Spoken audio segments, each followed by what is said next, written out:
Hi, ako si Jenny. Ako yung nagsali ng Ikaklit.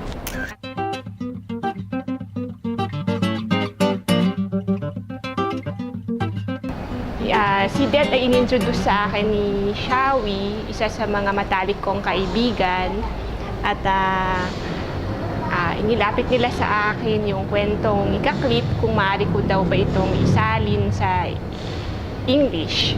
Sa una, siyempre, dahil kaibigan ko si Shawi, go! Ganyan. Nung mabasa ko yung kwento, talagang nasabi sa sarili ko, ay oo, gusto ko ang proyektong ito, gusto ko siyang gawin.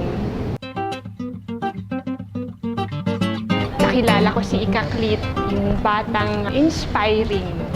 Dahil may dalawa akong chikiting na gusto ko na sana ay makabasa sila ng mga mas maraming kwentong katulad nito na nagpapakita ng pagpapahalaga o values ng pagrespeto sa karapatan ng lahat ng tao.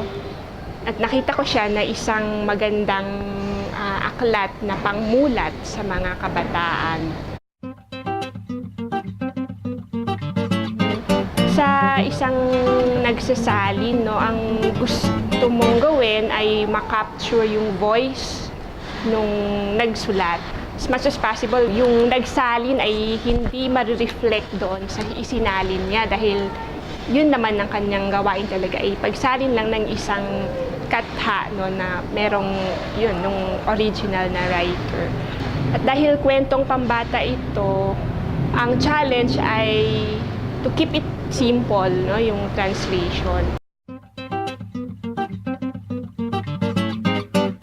Medyo nahirapan ako doon sa pagsalin nung kanta ni Ikaklit kasi sa Filipino nagre-rhyme siya. So when I translated it into English, I had to ensure na meron ding may rhyme, no, yung pagkakasalin.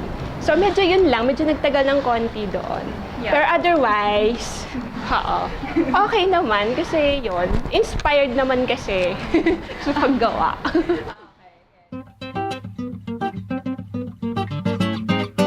Bilang translator, parang isang achievement for me na maging bahagi ng proyekto.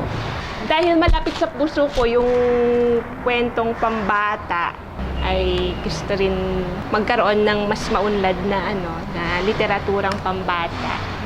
Katulad nga ng itong naging contribution ng Ikaklit.